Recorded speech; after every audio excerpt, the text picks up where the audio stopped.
let's jump into the vision and strategy piece. So last year we had spent a fair bit of time beginning the previous year through and into Synod and looking at what the short form for the vision and strategy would be going forward. And as you recall from Synod, we basically built with the graphic here, but it really encompasses the fact that grounded in the gospel, everything built on that trunk of being connected and engaged, and that we invest in ministry. We are driven by mission-driven stewardship, and we serve our communities. And that is the piece that we say we characterize as the mission, and therefore the vision of the diocese.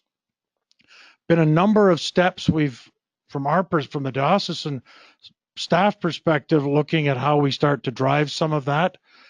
There's a lot of things that have started to work through with this. You hear the term maintenance to mission as one of the underlying themes of the program, but we have started the move to try and do some of that work. So in fact, with the shift with the new Archdeacon of Ministry and Program, we have tried to again shift some of our investment into program and ministry in the diocese. We have continued the work that's gone on at a lot of parish levels around supporting the mission work, investing in ministry, the continued work to find so that we can develop our ability both on the lay side and the cleric side, and the ministries and the imagination and the sharing that we can do. The work that's going on, there's all new things popping up in numbers of places. Since Synod, the folks in Tamworth have opened their Legacy Center, which is a storefront ministry to the people of Tamworth, which is going through a very difficult transitional time. And there's a lot of those types of things that have happened through. But really wanted to not present this again, but just touch on those highlights and then open up the discussion to, where we think we are and what's working and what isn't working and what should we be looking at next. So I will open the floor.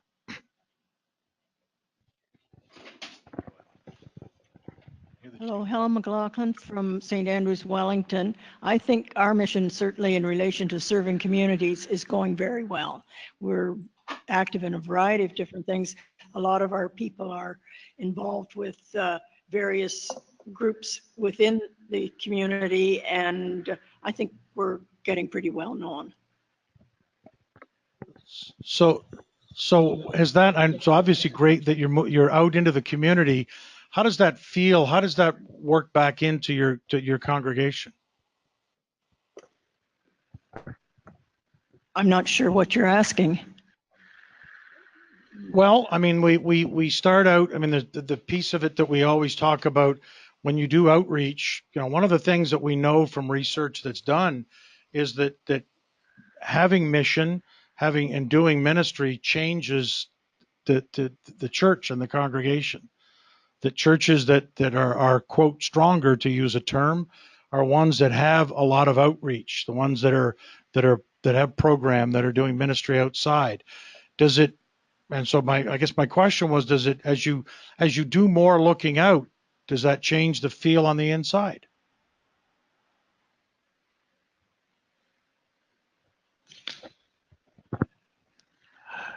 Hi, Alex. It's Art Hewer from St. Andrews.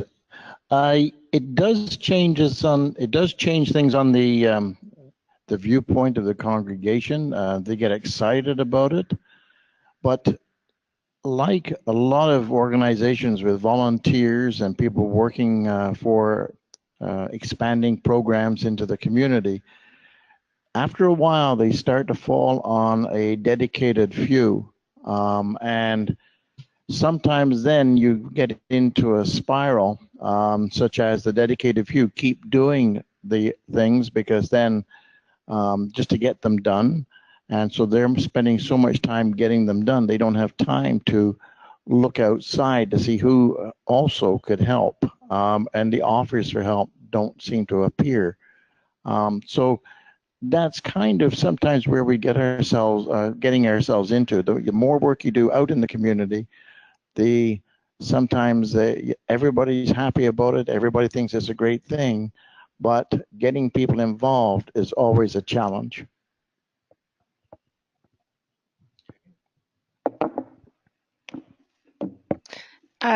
Trish Miller from the Parishes of Leeds Anglican Ministries, and I won't list them all. We'll be here a while. I was very encouraged coming out of Synod about that transformation from maintenance to mission. Some of the things that I've noticed over the past year is trying to find the tools to help break down some of those barriers to stewardship. Tools to help identify what the barriers are in the first place and how to overcome those.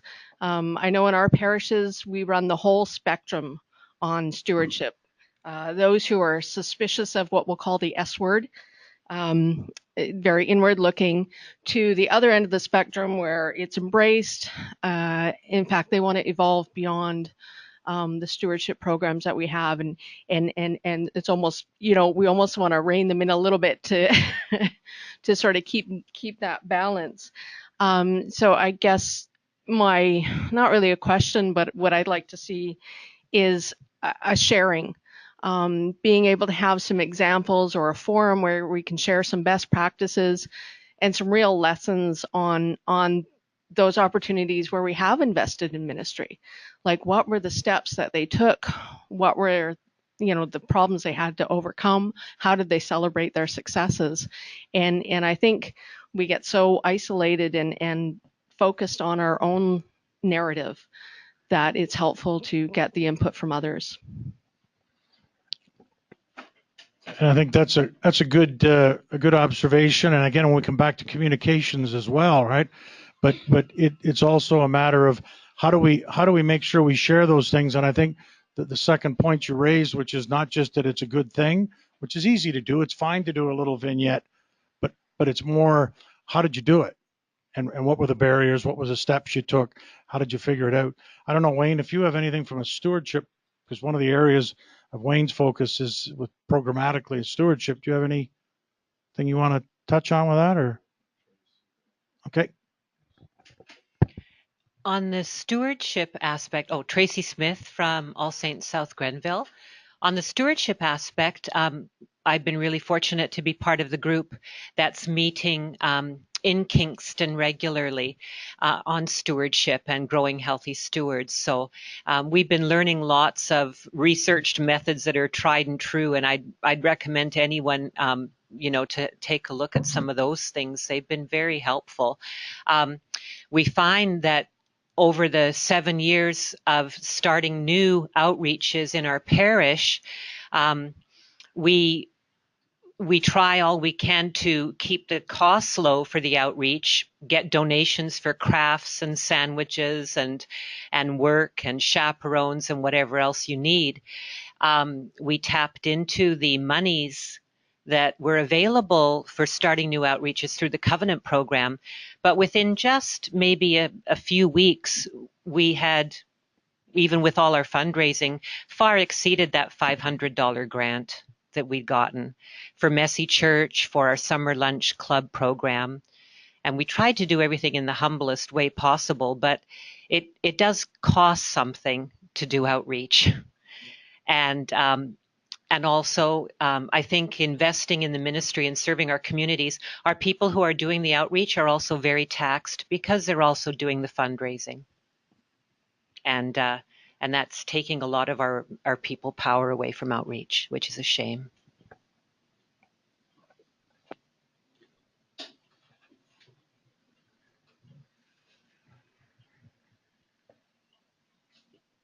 I guess the other I think the question then is, is there anything we can do to work at that? And I think that's a common thing that certainly that I hear is, we're back to the same horses, whether it's a parish dinner or whether it's parish council or whether it's, helping with liturgy, you typically in most parishes as the numbers shift and as, the demographics take, we find, we're leaning quite heavily on some of those folks. I think we've heard that point a couple of times.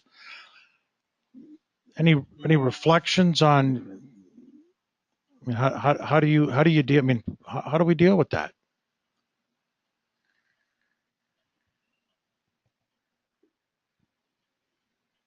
Bit of a loaded question, I know. How do you deal with that?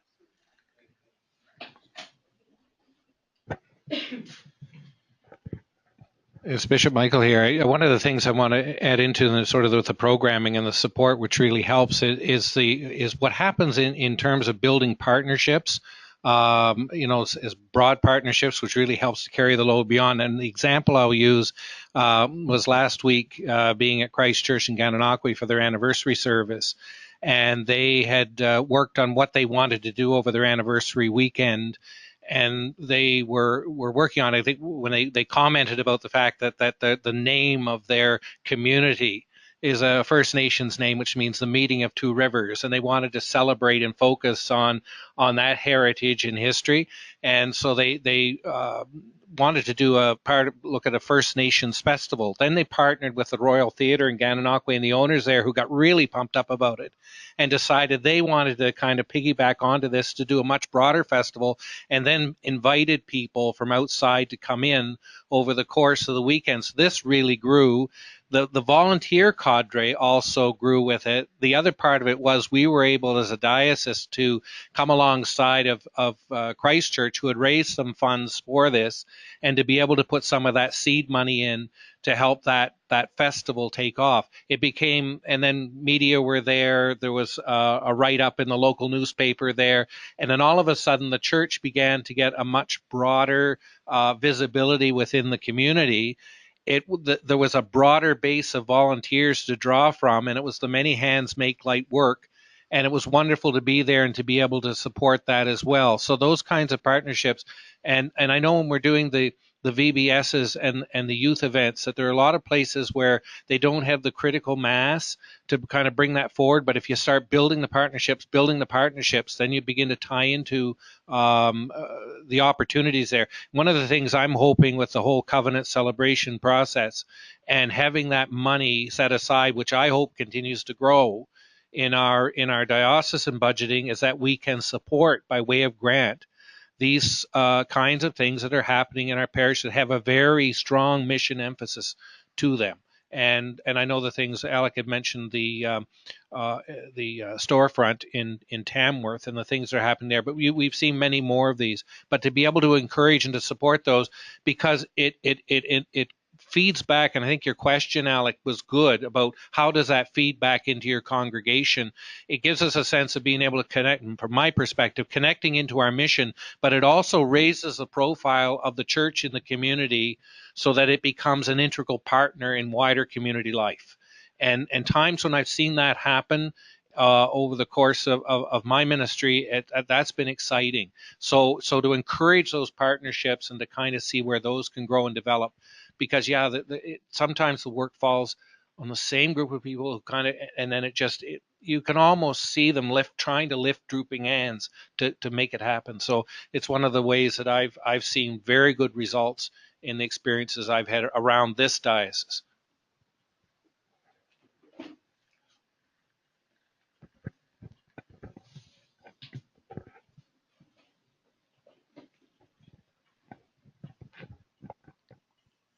I always like to check back on the bridge and see, sometimes the conversation in the room gets percolating.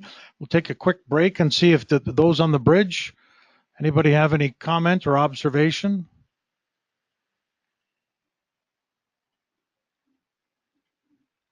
Nancy Beal, St. Matthew's Marlbank.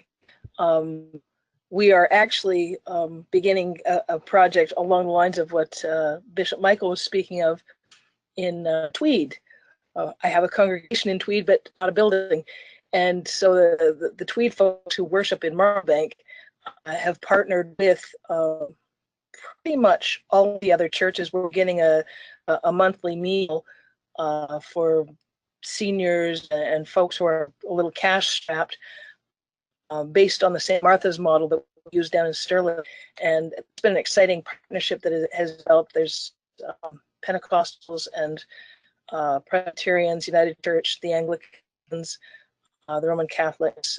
So it really quite an ecumenical endeavor and very exciting. And our first meeting is October the 4th. So